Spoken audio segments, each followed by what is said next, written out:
నమస్తే, welcome to our channel. కూటమి ప్రభుత్వం అధికారంలోకి వచ్చిన తర్వాత సీఎంగా చంద్రబాబు నాయుడు గారు బాధ్యతలు స్వీకరించిన తర్వాత పరిశ్రమలు ఎన్నో కూడా ఆంధ్రప్రదేశ్కి రావడం చూసాం. ఇదిలా ఉంటే మరోపక్క చంద్రబాబు నాయుడు గారి వల్ల 3 లక్షల కోట్ల విలువైన పెట్టుబడులు అయితే రాష్ట్రానికి రావట్లేదు అని చెప్పి సాక్షి పేపర్లో వచ్చింది. మరి ఈ కథనం వాస్తవమేనా తెలుసుకునే ప్రయత్నం చేద్దాం. దీన్ని పూర్తిగా విశ్లేషించడానికి మనతో పాటుగా ఉన్నారు ప్రముఖ ఆర్థిక, రాజకీయ, సామాజిక విశ్లేషకులు మధుసూదన్ రెడ్డి గారు. వారిని అడిగి తెలుసుకుందాం.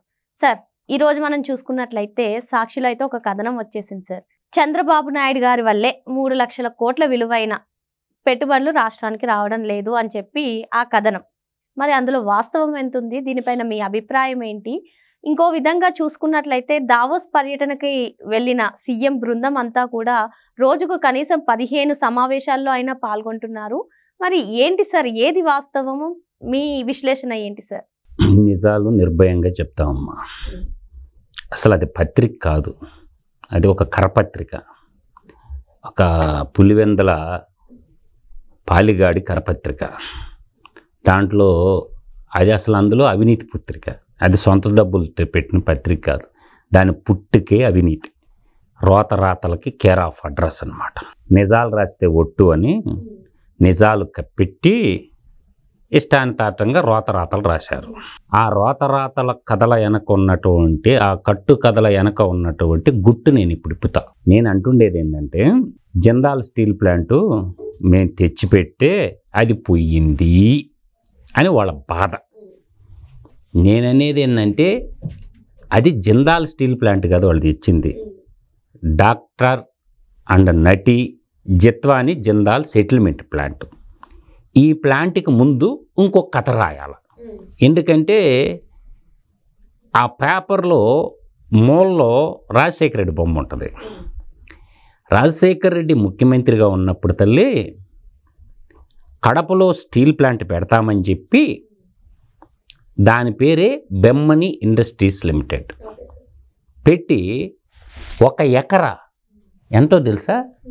రాజశేఖర రెడ్డి కేటాయించింది ఎంతో తెలుసా? 1 ఎకరా భూమి 18,500 రూపాయల చొప్పున వాడు బాబుగాడి జాగిర్దార్ అయినట్టు 10,670 ఎకరాలు కేటాయించాడు. ఎంత? 10,670. 10,670 ఎకరాలు. 1 ఎకరా ఖరీదు ఎంతమ్మా? 18,500 రూపాయలకు కేటాయిస్తే ఫౌండేషన్ స్టోన్ కొట్టారు. ఆ రోజు గాలి జనార్దన్ రెడ్డి ఆడే ఉండు, రాజశేఖర్ రెడ్డి ఆడే ఉండడు, గాలి జనార్దన్ రెడ్డి కూతురు ఉండడు, ఈడు ఉన్నాడు. ఏమైపోయిందిరా స్టీల్ ప్లాంటు? ఆ శంకుస్థాపన చేసిన స్టీల్ ప్లాంట్ ఏమయ్యింది అంటే, ఆ రోజు ఓబులాపురం మైనింగ్ అని అనంతపురం జిల్లాలో ఊరంతా చైనాకు ధరలిచ్చి ఆ డబ్బులతోటే ఈ స్టీల్ ప్లాంట్ భాగస్వామ్యం. దాని తర్వాతమ్మా ఎయిర్ డ్రోమ్ అంటే స్పెషల్ ఫ్లైట్, గాల్లో వచ్చి గాల్లో వెళ్ళిపోవటానికి. కడపలో ఎయిర్పోర్ట్ కాకుండా ఎయిర్ డ్రోమ్ అని చెప్పి దాని కింద ఎంత కేటాయించారంటే అమ్మా 3,115 ఎకరాలు మళ్ళీ కేటాయించారు. ఈ మొత్తం ఎంత? ఈ ల్యాండ్ భాగోతం 13,785 ఎకరాల 64 సెంట్లు. గజ దొంగల కుటుంబం కాక ఇంకేమనాలమ్మా? అంటే 13,785.64. ఎక్కడన్నా మనిషికి అనేవాడికి సాధ్యమా? తండ్రి అధికారాన్ని అడ్డం పెట్టుకొని రాయలసీమలో స్టీల్ ప్లాంట్ కడతామని చెప్పి 13,785 ఎకరాలు నాకేయటానికి ఆనాటి ప్రణాళిక చేశారు. ఆ మహామేత ఇటువంటి కుట్ర చేస్తాడని భగవంతుడు, ఒరే నాయనా నువ్వు బకాసురుడి కాడికి, రావణాసురుడి కాడికి పెద్ద నువ్వు సామాన్యుడు కదని ఎత్తిపోతల పథకం కింద దేవుడు ఎత్తేసిండు. నేను అంటుండే పాయింట్ ఏంటంటే, ఇది ఏమైంది దీని గురించి రాయరు. ఆ రోత పత్రికలో, ఆ టిష్యూ పేపర్ పత్రికలు దీని గురించి రాయరు. ఏమైంది? సరే అయిపోయిందా? భారతీయ సిమెంట్కి ఎన్ని వేల ఎకరాలు కొట్టేశారు? పులివెందల పాలిమర్స్ని అడ్డం పెట్టుకుని ఎన్ని వేల ఎకరాలు కొట్టేశారు? అంటే పల్నాడు వదల్లా, రాయలసీమలో భూముల్లో వదల్లా, లేపాక్షి సెజ్ అయితే వాళ్ళ మేనమామ 8,844 ఎకరాలు అది. నిజాంపట్నం పోర్టు ప్రకాశం జిల్లాలో వాడే ఈ ఈ దీంట్లో పెట్టుబడి పెట్టింది. దేంట్లో ఈ పక్షి పేపర్ పక్షి టీవీలో పెట్టుబడి పెట్టినోడు 28,000 ఎకరాలు భూములు. ఎన్నే 28,000 ఎకరాలు. వాడ భూదాహం తీరందనమాట. అంటే నేను అంటుండే వ్యాలిడ్ పాయింట్ ఏంటంటే, సరే అది అయిపోయింది. ఇంకొక వ్యాలిడ్ పాయింట్ చెప్తా. 14-19 మధ్యకాలంలో నాటి ముఖ్యమంత్రి చంద్రబాబు నాయుడు గారు శంకుస్థాపన చేశాడు స్టీల్ ప్లాంట్కి. 18,000 కోట్ల రూపాయలతో రాయలసీమ స్టీల్ ప్లాంట్ పెట్టాలని చెప్పి, ఆ డేట్ కూడా చెప్తాను, నెట్లో పోయి చెక్ చేసుకోండి. 28 డిసెంబరు 2018 28 డిసెంబర్ 2018 ఫౌండేషన్ స్టోన్ వేశాడు. ప్రభుత్వ రంగంలోనే రాయలసీమలో స్టీల్ ప్లాంట్ పెట్టి రాయలసీమ బిడ్డలందరికీ 4 జిల్లాల్లో ఉద్యోగ కల్పన చేయాలని స్టీల్ ప్లాంట్ శంకుస్థాపన చేశాడు. దానికి 18,000 కోట్ల రూపాయలు బడ్జెట్లో పెట్టాడు. నువ్వు ముఖ్యమంత్రి అయిన తర్వాత ఎందుకు కంటిన్యూ చేయలేదు? కంటిన్యూ చేస్తుంటే రాయలసీమ ప్రభుత్వ రంగంలో ఒక స్టీల్ ప్లాంట్ ఉండేది కదా, రాయలసీమ రూపురేఖలు కూడా మారాయి కదా. దాన్ని ఏం చేసిండు, చంద్రబాబు నాయుడికి ఆడ పేరు వస్తుందని చెప్పి ఆ భూములు నేనే కొట్టేస్తే బాగుంటుందని చెప్పి ఈడు ముఖ్యమంత్రిగా ఉంటూ జిందాల్ని రంగంలోకి దింపిండు. అంటే ప్రభుత్వ రంగంలో 18,000 కోట్లు ఖర్చు పెట్టి ఒక రాష్ట్రానికి ఒక స్టీల్ ప్లాంట్ ఉండాలా, అది రాయలసీమ స్టీల్ ప్లాంట్ అని. రాయలసీమ రాజధానిని నిలబెట్టడానికి ఒక రాయలసీమ వాడిగా చంద్రబాబు నాయుడు గారు అది కడప జిల్లాలో పెడితే ఓర్చుకోలేక దాన్ని ఎవడు గట్టిపెట్టిండు, జిందాల్ ఎవడు, వాడు ప్లాంట్ పెట్టడానికి వచ్చాడా. వాడు ఒక కేసులో బొంబాయిలో ఇరుక్కొని ఉంటే ఆ కేసు నుంచి తప్పించుకోవటానికి టార్చ్ లైట్ పెట్టి ఎతికితే ఈడు దొరికిండు.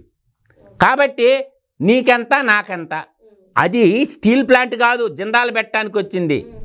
జిత్వాని జిందాల్ సెటిల్మెంట్ పడి, అసలు జిందాల్ ప్లాంట్ కదా జగన్మోహన్ రెడ్డికే స్టీల్ ప్లాంట్ కోరిక. సిమెంట్ ఫ్యాక్టరీ కొట్టేసిండా. గతంలో రఘురామ్ సిమెంట్ అనే ఫ్యాక్టరీ ఉంటే దాన్ని భారతీయ సిమెంట్గా భారీ పేరు మీద నిర్మాణం చేసుకుండు. ఆ బ్యాగులు తయారు చేసుకోవడానికి పులివెందుల పాలిమర్స్ పెట్టుకున్నాడు. పోర్టు కాకినాడ కాడ ఆ పోర్టు కొట్టేశాడు. స్టీల్ ప్లాంట్ పెట్టాలన్నది వాడు ఎయిము. అది జిందాల్ స్టీల్ ప్లాంట్ కాదు, జగన్ స్టీల్ ప్లాంట్. ఆ స్టీల్ ప్లాంట్ లేదు, పాడు లేదు. దాడేం చేశాడు, దాన్ని కూడా చెప్పుకొని వద్దాం మనం కూడా. దీన్ని ఏం చేశాడంటే, అప్పుడు దాన్ని మామూలుగా ఆలోచన చేస్తే వాడు పెడతానన్న పెట్టుబడి ఎంత, 8,500 కోట్లు ఏర్పాటు చేయడానికి సిద్ధపడింది. ఎవరు, సజ్జన్ జిందాల్ ఇప్పుడు వచ్చి ముఖ్యమంత్రి కాడికి వచ్చి నేను ప్లాంట్ పెడతాను అని చెప్పి వచ్చిండు ఒక్కరోజన్నా. వాడు ప్లాంట్ పెట్టడానికి రాలా, ఆ జిత్వానీ కేసు నుంచి సెటిల్మెంట్ చేసుకోవడానికి వచ్చాడు. నువ్వు నాకు ఈ సెటిల్మెంట్ చేస్తే నేను నీకు ప్లాంట్ ఇస్తా అంటే డీల్ అనమాట అది.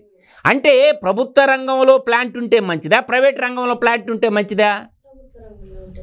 అంటే గతంలో నేను చెప్పాను కదమ్మాయి, 10,670 ఎకరాలు స్టీల్ ప్లాంటు, 3,115 ఎకరాలు ఎయిర్ డోమ్కి, మొత్తం కలిపి 13,785 ఎకరాలు నాకేయాలని పథక రచన చేస్తే అది కుదరలా. అప్పుడు కిరణ్ కుమార్ రెడ్డి, రాయలసీమకు సంబంధించిన చిత్తూరు జిల్లాకు సంబంధించిన కిరణ్ కుమార్ రెడ్డి దాన్ని రద్దు చేసిండు. ఈడీ సిబిఐ కేసులు ఇరుక్కునే వాళ్ళకి అప్పుడు ఎంటైర్ క్యాబినెట్ ఇరుక్కున్నది. అర్థమవుతుందా నీకు? అది ఎందుకు వచ్చిన గోళ్ళ అని క్యాన్సల్ చేశారు. మళ్ళీ ఆ భూముల మీద మోజు తగ్గల జగన్మోహన్ రెడ్డికి. ఆ విధంగా ఆలోచన. ఇప్పుడు భారతీయ సిమెంట్ ఫ్యాక్టరీ చెప్పి ఎన్ని భూములు కొట్టేశారు, వాళ్ళకి ఇచ్చింది ఎకరాకు ₹1,00,000 వికాట్కి వాళ్ళు అమ్మితే ఎంత వచ్చింది, 8,000 కోట్లు వచ్చింది. అంటే పులివెందల పాలిమర్స్ ఫ్యాక్టరీల పేర్లు చెప్పి పేద ప్రజలకి పప్పులు బెల్లాల పథకాలు రుచి చేపించి లక్షల కోట్లు లూటీ చేసేవి.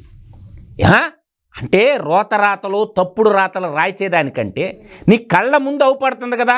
2,10,000 కోట్లతోటే గ్రీన్ హైడ్రోజన్ ప్లాంట్ శంకుస్థాపన జరిగిందా లేదా? ఇలా నిప్పాన్ అంటే జపాన్ పాత పేరేంది, నిప్పాన్. ప్రపంచ ఉక్కు దిగ్గజం ఎవరు? లక్ష్మీ శ్రీనివాస్ మిట్టల్, ఆయన మన భారతీయుడే. ఆయన ఒక స్టీల్ ప్లాంట్ పెడతారు. వాళ్ళు అడిగింది ఎంత 2,500 ఎకరాలే. కానీ ఈ గాలిగాడి బ్యాచ్ కొట్టేసిన భూములు ఎన్ని? 13,785 ఎకరాలు. అక్కడ దాదాపుగా 17.8 మిలియన్ టన్స్ ఉత్పత్తికి సంబంధించి 2,500 ఎకరాలు వాళ్ళు అడిగితే వీడిదంతా తెలుసా 1.7 మిలియన్ టన్సే. నక్కకి నాగలోకానికి ఉన్నంత తేడా ఉంటుంది. అందువల్ల ఏంటంటే ఇలా కొప్పర్తి ఇండస్ట్రియల్ నోడు సెంట్రల్ గవర్నమెంట్లోకి తెచ్చింది ఎవరు? చంద్రబాబు నాయుడే కదా. సార్ ఇప్పుడు వీళ్ళు చెప్తున్నది 3 లక్షల కోట్ల రూపాయల పెట్టుబడులు రాకపోవడానికి చంద్రబాబు నాయుడు గారే కారణం అంటున్నారు. మరి ఇప్పుడు చూసుకున్నట్లయితే కూటమి ప్రభుత్వం అధికారంలోకి వచ్చిన తర్వాత ఈ 7 నెలల్లో కానివ్వండి 4 లక్షల కోట్ల పెట్టుబడి అయితే వచ్చింది రాష్ట్రానికి అని చెప్పి వీళ్ళు చెప్తున్నారు. సార్ ఒకసారి మనం బ్యాక్ వెళ్దాం. 2019 నుంచి 2024 వరకు జగన్మోహన్ రెడ్డి సీఎంగా ఉన్నారు. మరి ఎన్ని లక్షల కోట్ల రూపాయలు రాష్ట్రానికి పెట్టుబడులు వచ్చాయి సార్? వాడు పెండాకూడు వచ్చింది, వాడు ఫ్లైట్లో తిరగని సరిపోయా. నేను అనేది ఏంటంటే ఏదైనా పనిమంతుడికి పనికి మాలినోడికి తేడా ఉంటుంది. వాడికి ముఖ్యమంత్రి పదవ రాజకీయ పదవి అనేది వాడు ఈడీ సిబిఐ కేసుల్లో నుంచి తప్పించుకోవడానికే తప్ప ప్రజల కోసం కాదు, ప్రజల సంక్షేమం కోసం కాదు. రాష్ట్రాన్ని తాడేపల్లి కొంపలో పొనుకొని నిద్రపోయి గాల్లో తిరిగి గాలి మాటలు చెప్పి గాలిగాడు ఈ గజ దొంగ ఆర్థిక ఉగ్రవాది అయినటువంటి వాడు వీడు చెప్పే మాటలో ఒక పత్రిక ఉంది కదా రాసుకుంటుండు. ఇప్పుడు ఐ&పిఆర్ మినిస్టరు ఈ కథనాల మీద ఖచ్చితంగా కేసు పెట్టాలా? ఐ&పిఆర్ కొలుసు పార్థసారథి ఉన్నాడమ్మా గవర్నమెంట్లో. ఈ కథనం మీద ఈ రోతరాతల మీద కేసు రిజిస్టర్ చేయాలా? అందువల్ల ఏంటంటే 3 లక్షల కోట్లు పోయినట్ట. బయట పెట్టు ఎంఓయు ఉంటుంది కదా గవర్నమెంట్తో చేసిన సంతకం. నువ్వేమో 8,500 కోట్లు అంటుంటివి, 3 లక్షల కోట్లు. అసలు పారిశ్రామికవేత్తలను బెదిరించినోడే ఈడు. లల్లు మాలోని బెదిరించిండా, ఆ తర్వాత అమర్ రాజా బ్యాటరీస్ వాడిని బెదిరించిండా, హెచ్సిఎల్ టెక్నాలజీ వాడిని బెదిరించిండా, టాటా వాళ్ళ కంపెనీ వాడు బెదిరించినోడు వాడు. మొత్తం రాజకీయ నాయకులను బెదిరించిండు, మాట్లాడే జర్నలిస్టులను బెదిరించిండు, తర్వాత అందరినీ బెదిరించాడు. అందువల్ల ఏంటంటే నేనంటుండే వ్యాలిడ్ పాయింట్ ఏంటంటానమ్మా, ఇక్కడ బ్రహ్మణి స్టీలు మీ నాయన తెచ్చింది, కాలగర్భంలో కలిపింది. చంద్రబాబు నాయుడు గారు శంకుస్థాపన చేసిన ప్లాంట్ కానీ కొనసాగించుంటే 18,000 కోట్లలో సంవత్సరానికి 3,000 కోట్లు, సంవత్సరానికి 3,000 కోట్లు పెట్టుకుంటా వచ్చినా కూడా ఇవాళ 5 సంవత్సరాలకు 15,000 కోట్లు, 4,000 కోట్లు పెట్టుకున్నా కూడా ప్లాంట్ అయిపోయేది కదమ్మా స్టీల్ ప్లాంటు. అంటే ఈడెందుకు కొనసాగించలేదు? వాడికి రాష్ట్రం మీద ప్రేమ లేదు, దేశం మీద ప్రేమ లేదు, రాయలసీమ బిడ్డల మీద ప్రేమ లేదు. వాడి కుండలా దోచుకోవడం దాచుకోవడం ఎక్కడ దాపెడుతుండవు. వాడు పిండాకుడు పోతా ఏం పట్టకపోతాడు, ఏం పట్టకపోడు, మొలతాడు కూడా ఎత్తుకోబడు పోయేటప్పుడు. ఏదో ఒక రోజు మట్టిలో గెలిచిపోవాల్సిన శరీరానికి అబద్ధాలు చెప్పితే అతికినట్టు ఉండాలి. ఈరోజు వరుసబెట్టి బీపీసీఎల్ వచ్చిందా? బీపీసీఎల్ చాలా పెద్ద కంపెనీ కదా రామాయపట్నం. ప్రకాశం జిల్లాలో ఏషియన్ పల్ప్ అనే ఒక పేపర్ మిల్లు కంపెనీ 24,000 కోట్లతో వస్తే దాన్ని ధర్మేసిండు. ఏషియాలోనే ఏషియన్ పేపర్ మిల్స్ అని పేపర్ మ్యానుఫ్యాక్చరింగ్ యూనిట్ ఒకటి వస్తే ప్రకాశం జిల్లాలో అది ఎటుపోయిందో తెలియదు. అందువల్ల ఏంటంటే ఈ పులివెందల పాపులో ఎస్కోబార్ పత్రికలో రాసిన ఆ పక్షి టీవీలో ఆ పక్షి ఛానల్లో రాసిన ఒక్క అక్షరం రిజీ కాదు. వాళ్ళ పేపర్ ముడ్డు దుడుచుకోవడానికి కూడా పనికిరాదు. కాబట్టి వాడు రాతల మీద కూటమి ప్రభుత్వం చర్యలు తీసుకోవాలా. వాళ్ళు పెట్టుబడులు ఏట కోసం దావుసిపోయి మీరు దావుసిపోంటారంటే సలిపుట్టింది ఆయన. 75 ఏళ్ల వయసులో 25 ఏళ్ల కుర్రోళ్ళలాగా ఆయన పనిచేస్తూ ఉంటే ఒక తొట్టు ఐటీ మంత్రి కానీ, ఇంకో తొట్టు పరిశ్రమల మంత్రి కర్నూలు జిల్లా సంబంధించిన భరత్ కానీ, కేంద్ర మంత్రి అయినటువంటి రామ్మోహన్ నాయుడు కానీ రాష్ట్ర సర్వతోముఖాభివృద్ధి కోసం వాళ్ళు పాటుపడతా ఉంటే వాళ్ళు దావుసులో ఉంటే ఈడు తప్పుడు రాతలు రాయటం, ఈడు తప్పుడు కోతలు గీయటం.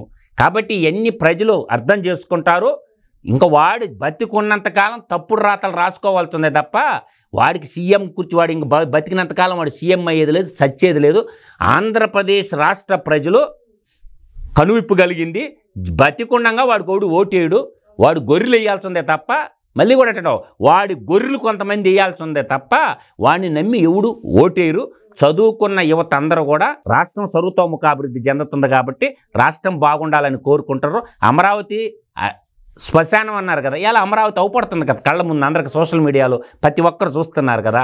అందువల్ల అమరావతిని ఒకడేమో అడివి అన్నాడు, ఒకడు శ్మశానం అన్నాడు. అందువల్ల ఏంటంటే 3 రాజధానులని ఒక రాజధాని కూడా కట్టకుండా పోయిండు. ఇలా రుషికొండ మీద ఒక కొంప కట్టుకున్నాడు ప్యాలెస్, దానికి 200 కోట్లు పైన వేస్తున్నారు. దాన్ని ఎలా రిసీవ్ చేసుకోవాలా, ఎవడు కట్టాలా? నేను అమిత్ షా గారే అన్నారు కదా, అండమాన్లో ఒక బిల్డింగ్ కడితే మేము ఫైన్ కట్టక తప్పలేదు, హరిత ట్రిబ్యునల్ చాలా గట్టిగా ఉంటుంది, ఆ 200 కోట్లు కట్టి తీరాల్సిందే అని అన్నారు. అందువల్ల రాష్ట్రాన్ని సర్వనాశనం చేసి రాష్ట్రాన్ని అప్పుల కుప్పలుగా మిగిలిచ్చినటువంటి ఆ దరిద్రుడి గురించి మనం మాట్లాడటం వేస్ట్. కాబట్టి నిజాలు నిర్భయంగా నేను చెప్పాను, చెక్ చేసుకోండి. నేను చెప్పినట్లు ఏదన్నా తప్పు ఉందేమో చెప్పండి. అందువల్ల ఏంటంటే వాడు సిగ్గులేని రాతలు, సిగ్గులేని కారు కోతలు డే 1 నుంచమ్మా, ఎక్కిన 1 నుంచే రోతరాతలు రాస్తారంటే వాళ్ళంత నీచ నికృష్టులు ఆ పేపర్ వాళ్ళు అనుకోవచ్చు. అంటే తెల్లారాలకల్లా అంతా 5 ఏళ్ళ చేసిన అభివృద్ధి తెల్లారాల్లో కుప్పగూలిపోయిందా? 6 నెలలకేమన్నా ఒక బిడ్డ పుట్టాలంటే 270 రోజులు పట్టద్ది, ఒక ఇల్లు కట్టాలంటే 6 నెలలు పట్టద్ది, ఒక రాష్ట్రాన్ని పునర్నిర్మించాలంటే ఎన్ని రోజులు పట్టద్ది? అందువల్ల ఏంటంటే ఆ దరిద్రుడి పత్రికలు ఏది రాసినా కూడా మనం పట్టించుకోవాల్సిన అవసరం లేదు. మేల్కోండి. రాయలసీమ ఒకప్పుడు ఒక్కటి గుర్తుపెట్టుకోనమ్మా, రాయలసీమ ప్రపంచంలో వర్షం పడితే వజ్రాలు దొరికే సీమ ఏంది? రాయలసీమ. దేవతలో కలియుగ ప్రత్యక్ష దైవం 7 కొండలు ఉండే నేల రాయలసీమ. భవిష్యత్తు కాలజ్ఞానాన్ని చెప్పిన పుట్టింది రాయలసీమలోని బ్రహ్మంగారు. తర్వాత కవయిత్రి మొల్ల, మీకు బాగా గుర్తుందా? కవయిత్రి మొల్ల రామాయణాన్ని తెలుగులో అనువదించిందమ్మా. ఆమె పుట్టింది కడపలోని. తర్వాత తొలిగి వాగ్గేయకారుడు అన్నమాచార్యుడు పుట్టింది కడపలోని. మనం చూస్తున్నాం కదా రాయలసీమలోని. తర్వాత కాణిపాక వినాయకుడు పుట్టింది రాయలసీమలోని. తర్వాత మంత్రాలయం గురు రాఘవేంద్ర స్వామి రాయలసీమే. శ్రీశైలం మల్లన్న రాయలసీమలోని. అరుదైన ఎర్రచందన వృక్షాల గల్ల సీమ రాయలసీమ. శ్రీశైలం టు శేషాచలం దాకా ఎర్రచందన వృక్షాలు ఉంటాయి కదా, ప్రపంచంలో ఎక్కడన్నా ఉంటాయా? అక్కడే కదా ఉండేదా? అవును సార్. శేషాచలం ఎంకన్నా ఆయనే ఉండు. తర్వాత యాగంటి. ఇట్లా దేవతలు నడయాడిన సంగీతం, సాహిత్యం, సకల సంపదలకి నెలవైనటువంటి సీమ రాయలసీమ. ఇటువంటి గజ దొంగల గురించే మాట్లాడుకోకపోవటం మంచిది. రాయలసీమ అంటేనే మర్చిపోయిన నీతి శతక పద్యాలు రాసినటువంటి యోగి ఏమన, ఆయన కూడా రాయలసీమే. అందువల్ల ఆలోచన చేసుకోండమ్మా. అందువల్ల ఈ జగత్ కంత్రి, ఈ కలికాల జగనాసురుణ్ణి ప్రజలు మర్చిపోయారు. కాబట్టి వాడు రాతలో ఖచ్చితంగా యాక్షన్ తీసుకోండి. ఐ&PR మినిస్టర్ గారు కొలుసు పార్థసారథి గారు ఉన్నారు, కేసు FIR చేయండి, సుమోటోగా జైల్లో పెట్టమని చెప్తుండా. రాసిన ఆర్టికల్ రాసిన ఎడిటర్ని తక్షణం అరెస్ట్ చేయమని చెప్తుండా. ఆ పత్రిక కూడా సమన్స్ జారీ చేయమని చెప్తుండా. మొత్తానికి ఇటువంటి కథనాలను నమ్మకూడదని, ఇలాంటి స్టోరీస్ పైన అయితే సీరియస్ యాక్షన్ తీసుకోవాలని సార్ చెప్తున్నారు. Thank you sir. నమస్కారం.